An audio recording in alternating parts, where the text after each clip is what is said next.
or 4 successive layers of fibrous tissue.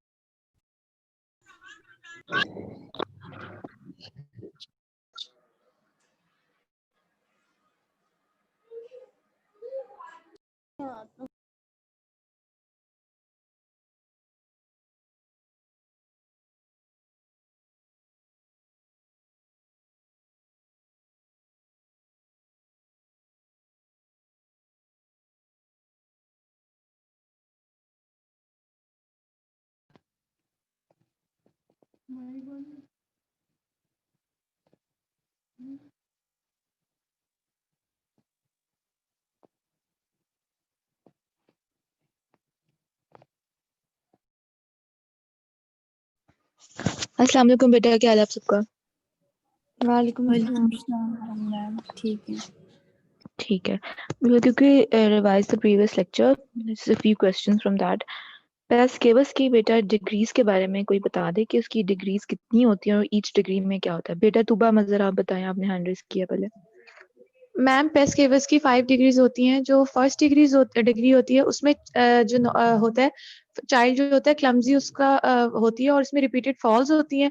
और foot जो होता है नॉर्मली अपेयर करता है, लेकिन जब वो रिलैक्स होता है तो उसका हमें डिफॉर्मिटी शो होती है।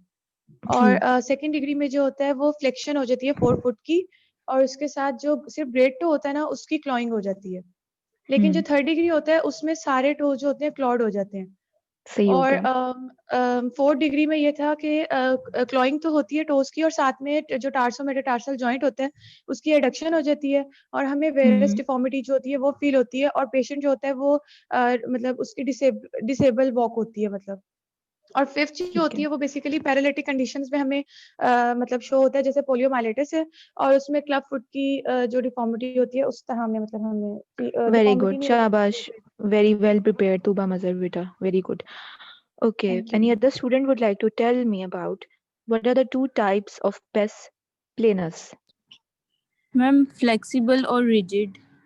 तो एक्सप्लेन करना चाहोगे बेटा कि कॉजेस क्या होती हैं फ्लेक्सिबल की, जो रिजिड की? क्या फ्लेक्सिबल होते हैं वो वेट बियरिंग होते हैं और डिसअपियर हो जाते हैं नॉन वेट बियरिंग। अगर दोबारा वेट पड़े तो ये रीअपियर्स भी हो जाते हैं। और जो रिजिड होते हैं वो मीडियल लॉन्गिट्यूडनल आर्च में होते हैं और वेट कॉजेस बियरिंग बेटा पे क्या हो सकती है? नजर आते फ्लेक्सिबल हैं। की और क्या जो कॉज हो सकती है? फ्लेक्सिबल पेनलेस होता है, इसकी मोस्ट कॉमन कॉज पेनलेस है। और जो रिजिड है वो कंजेनिटल है। ठीक है जी बेटा। सादी अरशद आप कुछ ऐड करना चाहती हैं? Yes ma'am. मैम जो फ्लेक्सिबल होता है ना उसमें वेट बियरिंग के अंदर जो हमारे पास आर्च प्रेजेंट हो जाती है, लेकिन जब वो रिलैक्स होते हैं तब दोबारा से डिफॉर्मिटी रीअपियर्स हो जाती है। लेकिन जो रिजिड होते हैं उसके अंदर वेट बियरिंग के अंदर भी हमें मीडियल लॉन्गिट्यूडनल आर्च जो है वो नजर नहीं आती। और इसके अलावा मैम जो फ्लेक्सिबल होते हैं ना वो डेवलपमेंटल इशूज की वजह से होते हैं।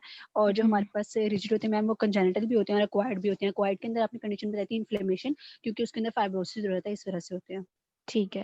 जैसे फ्लेक्सिबल में जैसे मैंने आपको बताया था ना, कनेक्टिव टिश्यू डिसऑर्डर्स होते हैं, मार्फन सिंड्रोम और एलर्ट-डैनलोस वाले और मैम न्यूरोजेनिक भी। एग्जैक्टली। तो वो ये वाली बात थी कि चूंकि मेन जो आपकी इंटेग्रिटी जो बोनी आर्चेस की मेंटेन कर रही होती है वो होते हैं आपके लिगामेंट्स, राइट? तो लिगामेंट्स अगर हाइपर मोबाइल हो जाएंगे, फ्लेक्सिबल हो जाएंगे, तो फिर फ्लेक्सिबल डिफॉर्मिटी आएगी। तो उसमें हमने मार्फन सिंड्रोम और एलर-डैनलोस का पढ़ा था। उसमें क्या होता है कि आपके इनमें के सर्टेन प्रोटीन डेफिशिएंसी की वजह से लिगामेंट्स बहुत ज्यादा फ्लेक्सिबल हो जाते हैं। ठीक है। कोई और स्टूडेंट बेटा मुझे ये बताना चाहेगा कि जो बोनी आर्चेस के लिगामेंट्स हैं उनके क्या नाम होते हैं? What are the ligaments that are maintaining the integrity of the bony arches other than the ones who have answered? I want somebody else to answer. Ma'am जो लॉन्गिट्यूडिनल आर्च होती है उसको फ्लेक्सर हेलुसिस करता है और डिजिटोरम करता है, और जो बेटा मीडियल आर्च मैंने लिगामेंट्स पूछे हैं बेटा, आप मुझे मसल्स बता रहे हो। मैंने लिगामेंट्स के नाम पूछे हैं आपसे। 3 ही तो लिगामेंट्स थे, सिंपल नाम थे उनके, स्ट्रेट फॉरवर्ड नाम है उनके। मैम 3 लिगामेंट्स थे, short ligament, long ligament and spring ligament था। जी, तो आप बता सकते हो कि शॉर्ट लिगामेंट का पूरा नाम क्या है और स्प्रिंग लिगामेंट का पूरा नाम क्या है? जो लॉन्ग लिगामेंट होता है वो कैल्केनियम से 4 मेटाटार्सस के हेड डिस्टल उनकी अटैचमेंट होती है। और जो शॉर्ट लिगामेंट होता है उसकी कैल्केनियम से लेके क्यूनिफॉर्म तक, और जो स्प्रिंग लिगामेंट होता है उसकी कैल्केनियम से लेकर वहां तक अटैचमेंट होती है क्यूबॉइड। ठीक है, आपको यहाँ मैं थोड़ा करेक्ट करना चाहूंगी। जो शॉर्ट होता है बेटा वो कैल्केनियो क्यूबॉइड होता है, और जो स्प्रिंग होता है वो कैल्केनियो नेविकुलर है। ठीक है, कैल्केनियो क्यूबॉइड वाला थोड़ा लैटरल साइड पे होगा, कैल्केनियो नेविकुलर वाला थोड़ा मीडियल साइड पे होगा। ठीक है, वेरी गुड, शाबाश, good, very well prepared. So will start with the will complete the lower limb deformities today. आज के हमारे टॉपिक में हमने दो चीजें पढ़नी है, टैलेपस इक्विनोवेरस जिसको क्लब फुट कहा जाता है, और दूसरी चीज हमने पढ़नी है एनकाइलोजिंग स्पॉन्डिलाइटिस के बारे में। Talipes equinovarus, it's also known as clubfoot. It is a common birth defect occurring in about 1 in every 1000 live births. तो आप देखिए इसका कितना ज्यादा इसकी प्रेवलेंस है, 1000 लाइव बर्ड्स में एक बच्चे को ये होता है। एंड अप्रोक्सीमेटली जितने केसेस अगर आपके सामने अगर 100 केसेस हैं क्लब फुट के, उनमें से 50% ऐसे केसेस हैं जिनमें क्लब फुट दोनों पाँव में मौजूद है, बायलैटरल होता है। occurs मेल्स में ज्यादा अकर करता है compared to females with a ratio of 2:1, and the main cause is the result of arrested or anomalous development in utero. तो इन यूट्रो से मुराद क्या है? जेस्टेशनल पीरियड, जब बच्चा जेस्टेशन में डेवलपमेंट हो रही होती है विद इन द यूट्रस, तो ये मेन जो कॉज होती है होने की टेलिपस या क्लब फुट बनने की, वो ड्यूरिंग द इंट्रानेटल लाइफ होती है, जब बच्चा अभी मदर की वूम में होता है, तो ये प्रॉब्लम तभी डेवलप हो जाती है। Club foot is a condition in which one और both feet are twisted into an abnormal position at birth. तो बेसिकली है ये क्या, क्लब फुट है और इसमें डिफॉर्मिटी हुई होती है फुट के शेप की, जैसे कि ये आपको नजर आ रहा है। प्लांटर फ्लेक्स पहले होता है और उसके बाद क्या होता है, ये एडक्ट हो जाता है टुवर्ड्स द मिड लाइन। देखें हम जा रहे हैं पाँव दोनों, और बिल्कुल भी ये बच्चा अपना पाँव ऐसे जमीन के ऊपर नहीं लगा सकता क्योंकि फुट बिल्कुल ही डिफॉर्म्ड है आपका। कॉजेस क्या हो सकती हैं क्लब फुट होने की? एक तो फैमिली हिस्ट्री हो क्लब फुट की। वजीहा बेटा प्लीज ये हरकत ना करें आप, ये मैंने पहले भी समझाया था आप लोगों को कि ये इस तरह की चीजें मत किया करें, फिर ये पूरे क्लास का इंप्रेशन खराब होता है। Why are you doing this बेटा? वजीहा मुझे रीजन बता सकते हो आप ये क्यों कर रहे हो? और मैम मैं आपको सॉरी, क्लास गलती से हुआ था, मेरे से हुआ है, बेटा गलती से हुआ है मैम। बेटा मत किया करें, दिस इज वेरी डिस्टर्बिंग। मुझे सेक्शन नहीं बी से मैम, कभी गलती से इशू नहीं हुआ है। आता ये मैं वाला। मैम मेरे साथ सेक्शन बच्चे बैठे हुए हैं, उन्होंने किया है, sorry, I am so sorry, no आइंदा नहीं प्रॉब्लम। होगा। सेक्शन बी को मैं पढ़ाती हूँ, मैं बिहेवियर वाले बच्चों को पढ़ाती हूँ, कभी इन दोनों के अंदर नहीं होता, उनमें भी अच्छी खासी स्ट्रेंथ होती है। सेक्शन जो बिहेवियर वाले बच्चे, हमेशा इसी क्लास के साथ मुझे इशू आता है। खैर, position of the baby in the uterus, अगर बेबी की एबनॉर्मल पोजीशन है यूट्रस में, तो यूट्रस में एबनॉर्मल पोजीशन होने की वजह से उसकी जो लिम्ब फॉर्मेशन है बच्चे की, वो भी खराब होगी। उन बच्चों में ज्यादा चांस है क्लब फुट होने का जिन बच्चों में न्यूरोमस्कुलर डिसऑर्डर्स होते हैं, like cerebral palsy and spina bifida. आपको याद है हमने जब कॉजेस पढ़ी थी पेस्केवस की, तो उसमें भी सेरिब्रल पाल्सी एक कॉज थी, स्पाइना बाइफिडा भी कॉज था। सिमिलरली जो जीनू रिकरवेटम में भी हमने पढ़ा था कि पोलियो एक कॉज हो सकती है जीनू रिकरवेटम होने की, न्यूरोजेनिक जो डिसऑर्डर्स होते हैं, याद है आप लोगों को? तो इसी तरह ये बात बताई गई है कि जैसे सेरिब्रल पाल्सी और स्पाइना बाइफिडा बेसिकली ऐसी न्यूरोजेनिक डिसऑर्डर्स होते हैं, न्यूरोमस्कुलर डिसऑर्डर्स हैं जो कि डिफरेंट टाइप की आपकी बॉडी में डिफॉर्मिटीज करवा सकते हैं। वो पेस्केवस के तौर पे भी करवा सकता है, वो आप टेलिपस इक्विनोवेरस के फॉर्म में भी प्रेजेंट कर सकता है, वो जीनू डिफॉर्मिटीज में भी प्रेजेंट कर सकता है। इसके अलावा एक चीज होती है एमनियोटिक बैंड सिंड्रोम। इन यूट्रो जब बच्चा मदर के वू में होता है, एमनियोटिक कैविटी के विद इन होता है, तो यहाँ पे एमनियोटिक फ्लूइड होता है। एमनियोटिक फ्लूइड का अगर आप जनरली काम सोचो कि क्या होता है, तो एमनियोटिक फ्लूइड ने एक तो बच्चे को कुशन इफेक्ट देना होता है, ठीक है, बच्चा फ्लोट कर रहा होता है उसके अंदर। दूसरा, बच्चा जब इस फ्लूइड के अंदर अपनी मूवमेंट करता है लिम्स की, तो लिम्स की डेवलपमेंट अच्छी होती है, मूवमेंट अपने लिम्स की करता है, तो with in this fluid like cavity वो अपनी लिम्स की मूवमेंट उसके अंदर अच्छा करता है और लिम्स इस तरह अच्छे ग्रो करते हैं। एमनियोटिक बैंड सिंड्रोम में क्या होता है कि with in the amniotic cavity bands बनने शुरू हो जाते हैं। तो बैंड्स बनने की वजह से क्या होता है, जो बच्चा है उसकी जो लिम्स होती हैं वो इन बैंड फॉर्मेशन की वजह से प्रॉपर नहीं हो पाती। तो amniotic band syndrome is one of the causes of developing club foot in utero. इसके अलावा एक कंडीशन होती है अलिगोहाइड्रोमनियोस। अलिगोहाइड्रोमनियोस का मतलब है less than normal amniotic fluid. तो अगर एमनियोटिक फ्लूइड फॉर एग्जांपल जो मुझे याद है 1500 to 2000 ml amniotic fluid normally होता है, अगर वो 500 से कम हो जाए तो हम उसको लिगो हाइड्रोमनियोस लेबल करते हैं। तो जैसे मैंने आपको बताया कि एमनियोटिक फ्लूइड का शॉक एब्जॉर्बर के तौर पे काम है, बच्चे को फ्लूइड करवाने में हेल्प करता है, उसकी लिम्फ की मूवमेंट्स में हेल्प कराता है, और बच्चा इसकी इनटेक भी कर रहा होता है, गल्प कर रहा होता है एमनियोटिक फ्लूइड की। तो एमनियोटिक फ्लूइड का अगर लेवल कम हो जाएगा तो क्या होगा, जो लिम्स होंगी उनकी प्रॉपर शेप नहीं बनेगी, उनका प्रॉपर अलाइनमेंट नहीं बनेगी, तो क्लब फुट होने के चांसेस बढ़ जाते हैं। मैनिफेस्टेशन या क्लिनिकल फीचर्स क्या आपको नजर आती हैं, कि मतलब कि क्या क्लिनिकल फीचर्स हैं जो क्लब फुट आपको इंडिकेट करेंगे? तो एक फिक्स्ड प्लांटर फ्लेक्शन होता है एंकल का, हील ऊपर उठी होती है और पाँव 4 फुट नीचे होता है, characterized by a drawn up position of the heel and inability to bring the foot to a plantigrade or flat standing position। तो मतलब कि इतना ज्यादा फिक्स्ड प्लांटर फ्लेक्शन होता है कि जो बच्चा है वो बिल्कुल भी पाँव को जमीन के साथ नहीं लगा सकता, जैसे कि मैंने आपको भी डायग्राम में दिखाया। And this is caused by tight Achilles tendon, जो कि आपका पीछे पड़ा होता है, यहाँ पे हील के ऊपर की तरफ पड़ा होता है। तो इसके टाइट होने की वजह से क्या होता है, प्लांटर फ्लेक्शन हो जाती है और बच्चा बिल्कुल भी पाँव जमीन पे कंप्लीटली नहीं प्लेस कर सकता। उसके अलावा एडक्शन हुई होती है हील या हाइंड फुट की, तो आपका जो पाँव है वो बॉडी की तरफ एडक्टेड होता है, मिड लाइन की तरफ मूव किया होता है और ऊपर की तरफ। Adduction turning of the forefoot and mid foot giving the foot a kidney shape appearance. तो आप ये देख रहे हैं, like a kidney shape appearance बना हुआ है ये, अगर इसको ऐसे बनाया जाए। Can you note it? Plantar yes ma'am. Flexed है यस और मैम। पाँव अंदर की तरफ मुड़ा हुआ है, एडक्टेड है।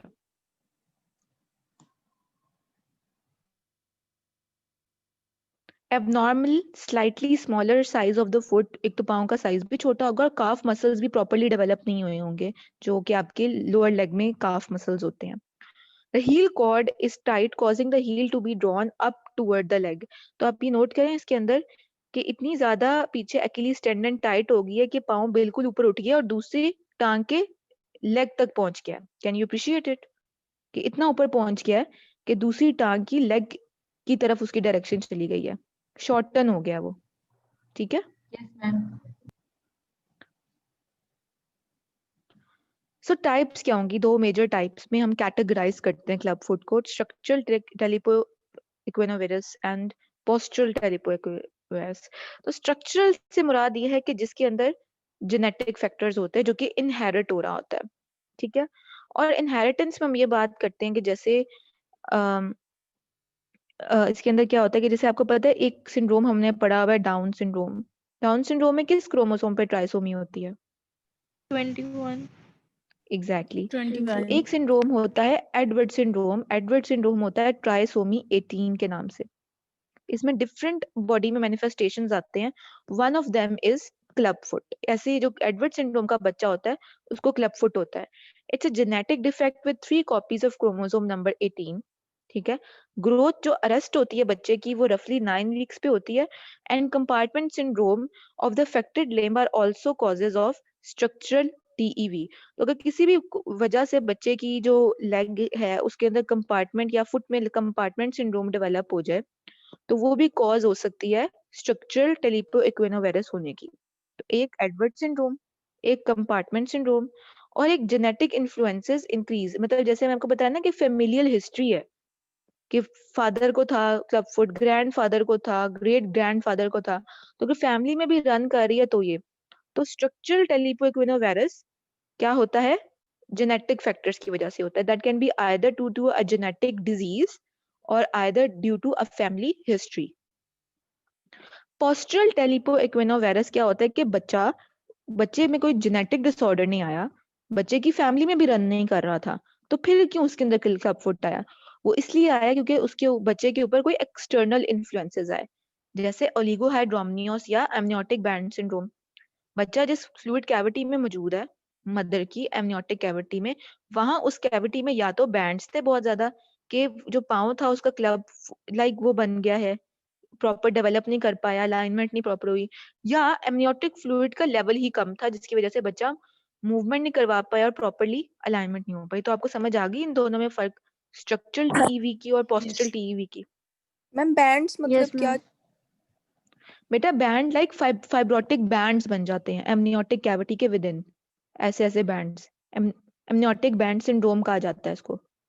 With in the amniotic cavity bands बन जाते हैं और इसमें बेबी भी मौजूद होता है।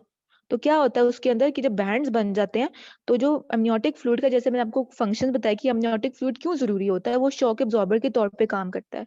वो बच्चे की मूवमेंट में, फ्लोटिंग में हेल्प करता है। बच्चा उसे गल्प करता है, उसे गल्प करने की वजह से बच्चे का पूरा ओरोफेरेंजियल ट्रैक्ट बनता है, ठीक है।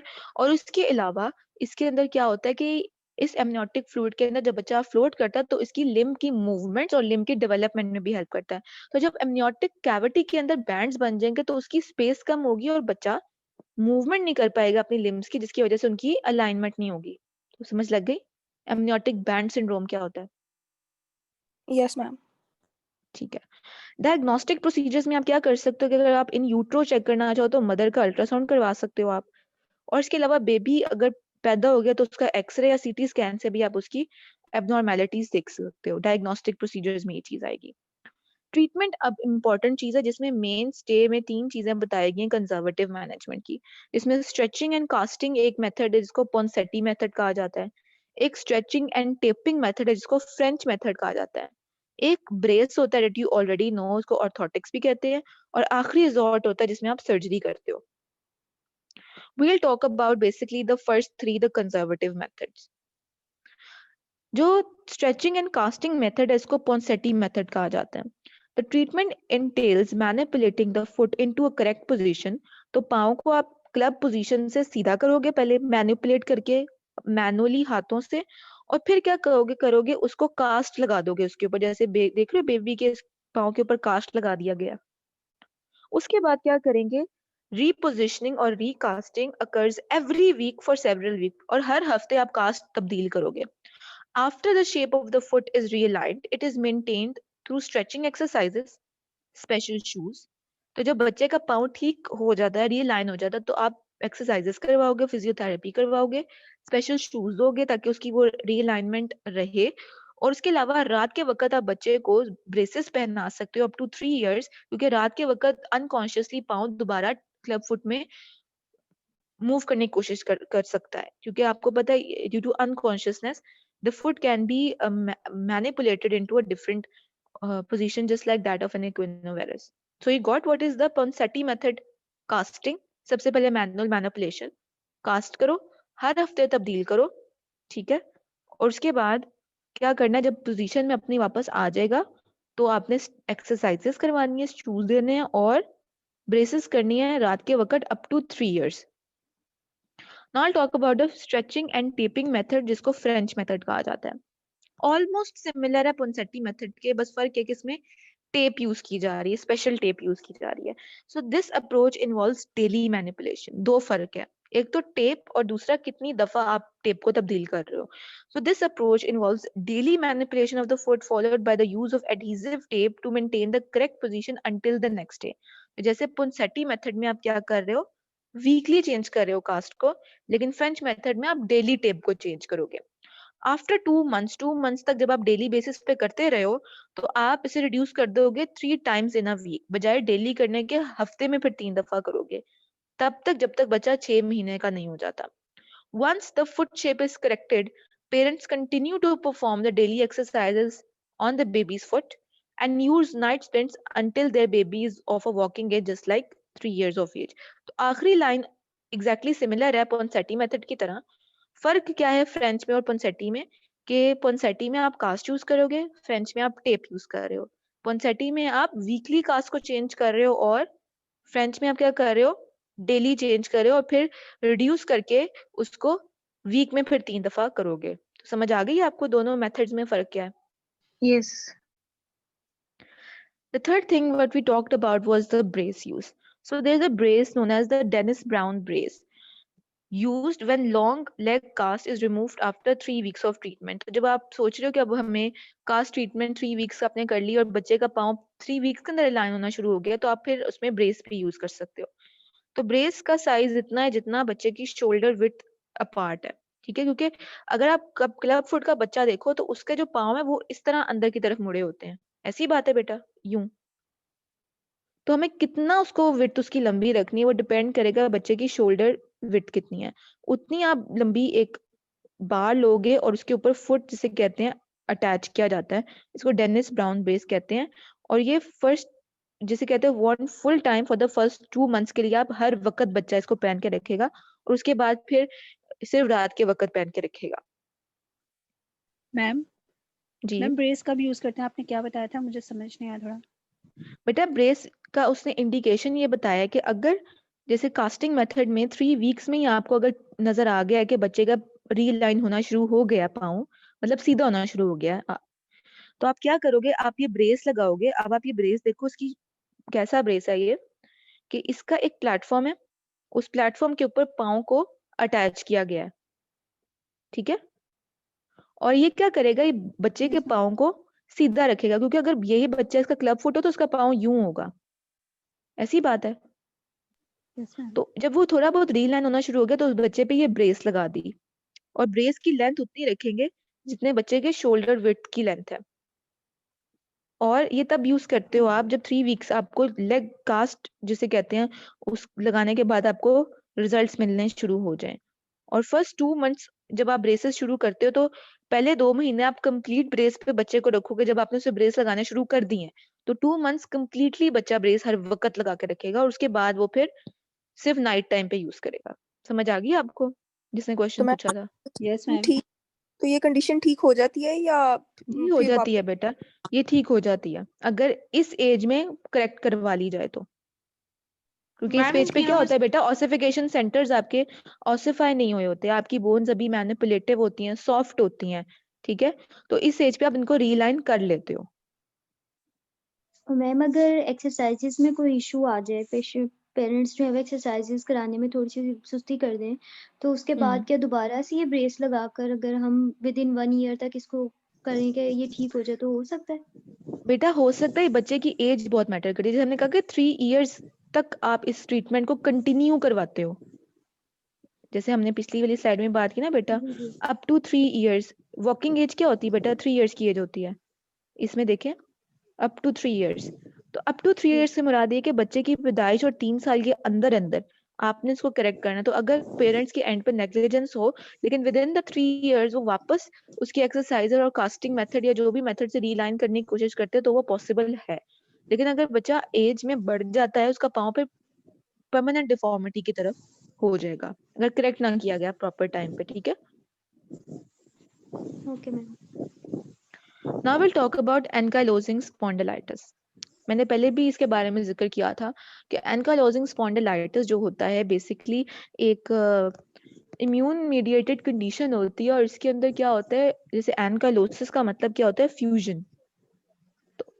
तो उसमें हो क्या रहा है कि फ्यूजन हो रही है आपके जॉइंट्स की और उनकी इन्फ्लेमेशन भी हो रही है, fusion plus inflammation of the joints. और बेसिकली आपका एक्सियल स्केलेटन इसमें इफेक्ट होता है, जो आपका टॉर्सो वाला स्केलेटन है। So ankylosing spondylitis is a rheumatic disease of unknown cause that primarily affects the backbone or the spine. तो आपकी vertebral column को सबसे ज्यादा affect करता है और आपके axial skeleton को। Ankylosing spondylitis is a chronic, progressive, immune-mediated inflammatory disorder that results in ankylosis or fusion of the vertebral column. आपको पता है आपका vertebral column complete एक bone नहीं होता. These are several bones which have a intervertebral joints. ऐसी बात है। Yes ma'am. तो होगा क्या इसके अंदर कि ये एज अ होल सारी की सारी आपस में फ्यूज कर जाती हैं, रफली अगर मैं बताऊं, ठीक है। तो ये इशू होता है इसके अंदर, और इसके साथ साथ सैक्रोइलियक जॉइंट जो आपका वर्टिब्रल कॉलम के साथ आपका जो हिप बोन पड़ी है, यहाँ पे आपका सैक्रोइलियक जॉइंट पड़ा है, इसकी भी फ्यूजन हो जाती है। क्रॉनिक इन्फ्लेमेशन कहाँ देखी गई? एक्सियल स्ट्रक्चर्स में, सैक्रोइलियक जॉइंट पे, स्पाइन पे, जो आपका वर्टिब्रल कॉलम है, एंटीरियर चेस्ट वॉल में, रिब और स्टर्नम के जो जॉइंट्स हैं, शोल्डर और हिप जॉइंट्स में भी देखा गया, जो आपके एक्सियल स्केलेटन के मेजर जॉइंट्स है। इसके अलावा अगर बात की जाए कि अगर पेरिफेरल जॉइंट्स में भी देखा गया तो कौन से जॉइंट्स है जो कि हैं तो नहीं एक्सियल स्केलेटन के लेकिन इन्वॉल्व हो जाते हैं, तो मेनली लोअर लिम्स में जो आपका हिप और आपका जो नी जॉइंट है वो इन्वॉल्व होता है। उसमें ओलिगो आर्थराइटिस का एलिमेंट देखा गया, मतलब कि आर्थराइटिस फुल ब्लोन नहीं होगा, मतलब कि उसकी इंटेंसिटी लो ग्रेड आर्थराइटिस के तौर पर प्रेजेंट करता है। इसके अलावा एंथेसिस या एंथेसाइटिस होता है।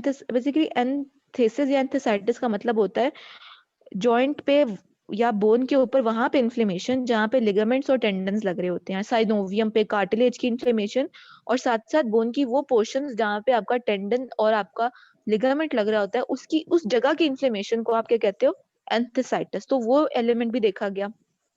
बोन फॉर्मेशन हुई होती है इन एक्सियल जॉइंट्स। आपको याद है हमने बोन फॉर्मेशन देखी थी ऑस्टियोआर्थराइटिस जब हमने पढ़ा था, बोनी स्पर्स पढ़े थे। सर्वाइकल स्पॉन्डिलाइसिस में भी जब हमने बेटा याद है आपको पढ़ा था, बोनी प्रोट्यूबरेंसेस बन जाती हैं। जी मैम। जी मैम। क्या इसी तरह एनकालोसिंग स्पॉन्डिलाइटिस में भी बोनी फॉर्मेशन शुरू हो जाती है। तो it's very similar feature of that age that of osteoarthritis. उसके अलावा ये सीरो नेगेटिव है। जैसे हमने बात की कि एनकालोजिंग स्पॉन्डिलाइटिस जो है वो एक इम्यून मीडिएटेड कंडीशन है, लेकिन इसके अंदर सीरम में आपको कोई मार्कर्स नहीं मिलते। Like you know some of the autoimmune disorders such as SLE, Sjogren syndrome, scleroderma, इनके अंदर आपको ब्लड में एंटीबॉडीज मिल जाती हैं। जैसे शोग्रेन सिंड्रोम में एंटी SSA एंटीबॉडी होती है, एंटी SSB एंटीबॉडी होती है, SLE में एंटी DSDNA भी होता है। ऐसी बात है। Do you remember these autoimmune disorders? Yes ma'am. Yes ma'am.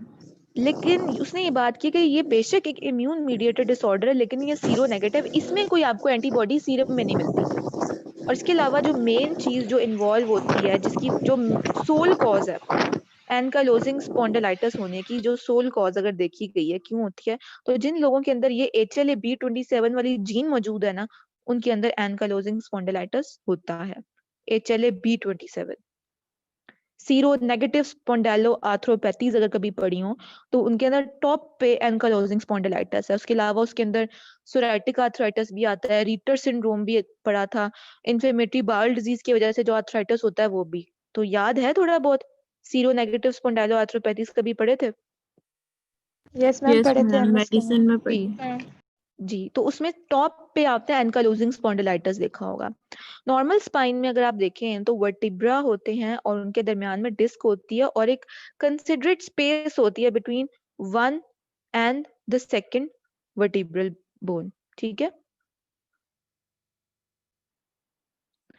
Inflammation start हो जाएगी लिगामेंट्स पे, जो यहाँ पे इंटरवर्टिब्रल लिगामेंट्स मौजूद होंगे, डिस्क पे भी, और जो जॉइंट्स बन रही हैं आपकी इंटरवर्टिब्रल जॉइंट्स, वहां पे इन्फ्लेमेशन का एलिमेंट स्टार्ट हो जाता है। केसेस ऑफ एनकालोजिंग स्पॉन्डिलाइटिस पहले नॉर्मल होगा, फिर इन्फ्लेमेशन शुरू होगी, और उसके बाद क्या होगा, फॉर्मेशन ऑफ सिंडेस्मोफाइट्स। तो सिंडेस्मोफाइट बेसिकली दूसरा नाम है उन बोनिट प्रोट्यूबरेंसेस का जो कि एनकालोजिंग स्पॉन्डिलाइटिस के केस में बनती हैं। बोनी स्पर्स हम ऑस्टियोआर्थराइटिस में कहते हैं बोनी ग्रोथ्स को, और जो बोनी प्रोट्यूबरेंसेस, जो बोनी ग्रोथ्स जो एनकालोजिंग स्पॉन्डिलाइटिस में बनती है, उनका नाम है सिंडेस्मोफाइट्स। तो आप ये नोट करें इसके अंदर, ये बोनी आउटग्रोथ्स बन रही हैं, ये देखो। ठीक है।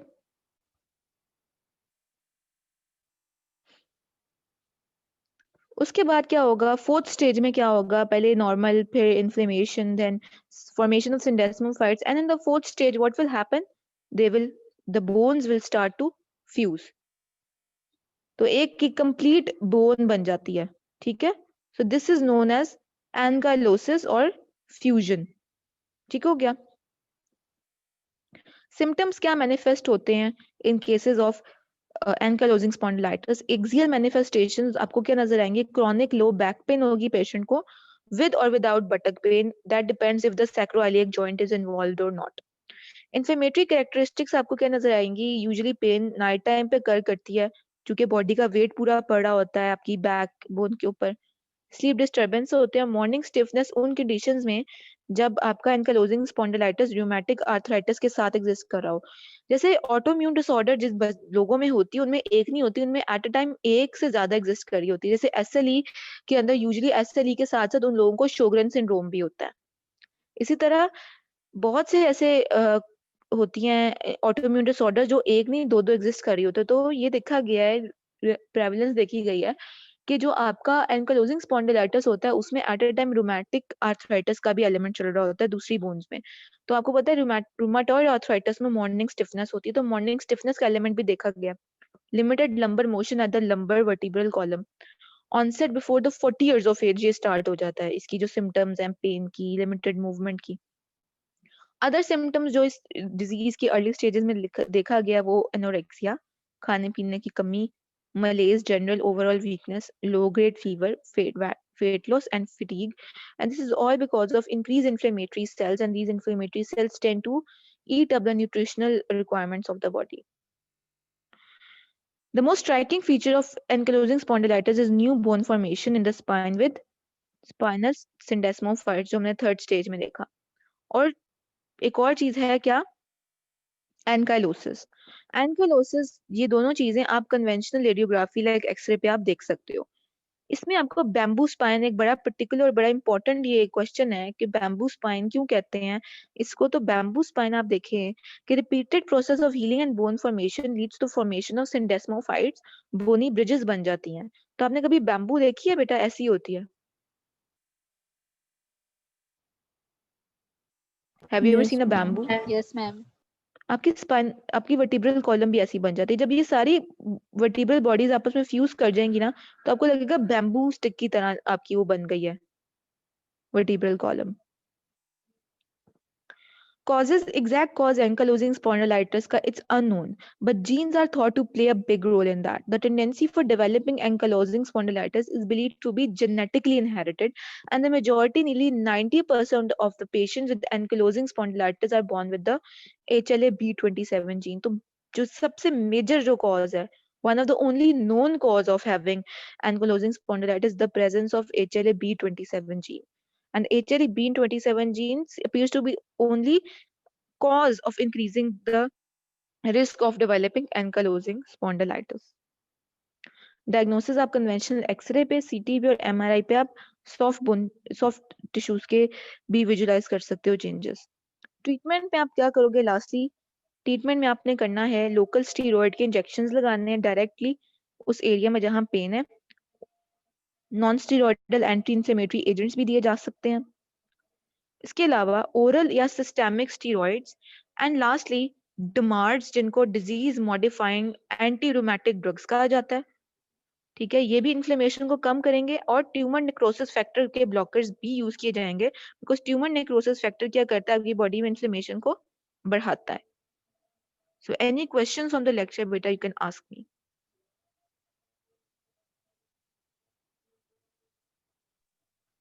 जी मैम HLA-B27 जीन के वो थोड़ा सा बता दो। बेटा HLA जो B27 एक जीन होती है जिसकी प्रेजेंस की वजह से क्या होता है कि जो सीरो नेगेटिव स्पॉन्डाइलो आर्थ्रोपैथीज है इनका चांस एक इंसान में होने का वो बढ़ जाता है। सर्टन एक टाइप की जीन है जो हर बंदे में मौजूद नहीं होती है, लेकिन अगर ये जीन मौजूद हो तो क्या होता है, इस जीन की प्रेजेंस की वजह से आपके अंदर प्रोपेंसिटी बढ़ जाती है ये सीरो नेगेटिव स्पॉन्डाइलो आर्थ्रोपैथीज होने की।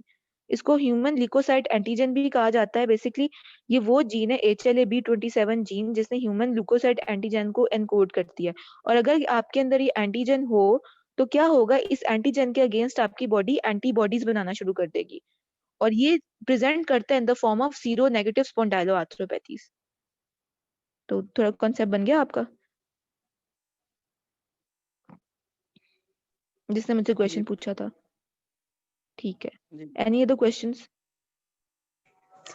मैम सीरो नेगेटिव का थोड़ा सा बता दें। बेटा सीरो नेगेटिव का मुराद है कि ऐसे जो लोग होते हैं इनके सीरम में कोई एंटीबॉडी ब्लड टेस्ट करना, जैसे ऐसे लीटर जो सिस्टेमिक लीटर टेस्ट में प्रोसेस के लोग होते हैं उनके अंदर उनके ब्लड में आपको एंटी न्यूक्लियर एंटीबॉडीज मिलती हैं, एंटी न्यूक्लियर साइटोप्लाज्मिक आंसरा के नाम से मिलती हैं, एंटी डीएनए एंटीबॉडीज मिलती हैं। सिमिलरली शोगन सिंड्रोम के लोगों में आपको एंटी SSA एंटीबॉडी मिलती है, एंटी SSB एंटीबॉडी मिलती है। लेकिन जो सीरो नेगेटिव के जो लोग होते हैं उनके अंदर सीरम में आपको एंटीबॉडीज मिल नहीं रही होती हैं, तो इसलिए इनको सीरो नेगेटिव कहा जाता है। ठीक है, क्लियर हो गया आपको? बताएं बेटा, मैम। क्वेश्चन पूछा। ठीक है, मैम ओके। क्विज का बता हाँ दें कि ये लास्ट वीक में मतलब किस टाइम से किस टाइम तक हो सकता है, हमारा बेटा, एको का फाइनल होना है। बेटा आप मुझे ये बताएगा कि आप लोगों के 29 तक फाइनल एग्जाम्स हैं, आई थिंक एससीपी के हैं, तो उसके बाद ही यस फिर मैम। प्रोबेबली देखा जाएगा इसको। मैम इसके टोटल कितने लेक्चर रहते हैं सर्जरी के अभी? 2 रह गए हैं, नेक्स्ट वीक ओके इंशाल्लाह मैम। कंप्लीट हो जाएंगे, और फिर एक हम रिवीजन क्लास रखेंगे। उसके बाद मैं आप लोगों को क्विज का सिलेबस बता दूंगी। आजकल मैं आप लोगों को एक असाइनमेंट का एक और प्रोजेक्ट दिया जाएगा। फिर by the end of the lecture I will tell you what the syllabus for the quiz is, and then इंशाल्लाह by the 3rd week of January आप लोगों के एग्जाम्स भी मैं ले लूंगी, ठीक है। With the 2.5 week okay ma'am. Notice आप लोगों को लेक्चर्स का भी पता चल जाएगा, so ma'am you final don't need to worry about it. हाँ जी, फाइनल ओके एग्जाम, मैम। सो इस बारे में परेशान ना हो आप लोग। मैम फाइनल एग्जाम वगैरह सारी असेसमेंट, मैम सारी असेसमेंट ऑनलाइन होनी है हमारी? बेटा जो वाइवा है वो इंशाल्लाह ऑन कैंपस होगा आपका जो, और साथ में आप लोगों की सर्जरी की जो ऑस्की रखनी है इंडिविजुअलाइज ऑस्की होगी, वो आप लोगों की वो वाली ऑस्की नहीं होगी। उसमें certain I show you the pictures and ask you what the problem is. For example अगर स्पेंगल शोल्डर का बच्चा है तो मैं पूछूंगी बेटा ये क्या है, तो आप सिंपली बोल दोगे मैम ये स्पेंगल शोल्डर है, तो मैं इससे 1-2 रिलेटेड क्वेश्चंस पूछूंगी, बेटा बताएं कॉजेज क्या हो सकती हैं स्पेंगल शोल्डर की। तो जस्ट लाइक दैट एक पिक्चर आपको क्लब फुट की शो कर दी जाएगी। इस तरह हर बच्चे से मैं 2-2 पिक्चर शो करवा के इंडिविजुअलाइज ऑस्की मार्क करूंगी 20% की, ठीक है। So you don't need to worry about the assessment. You can count on me for that, because I'll make the best thing that will actually judge your concepts. ठीक है? So just give मैं me a second. I'll take the attendance.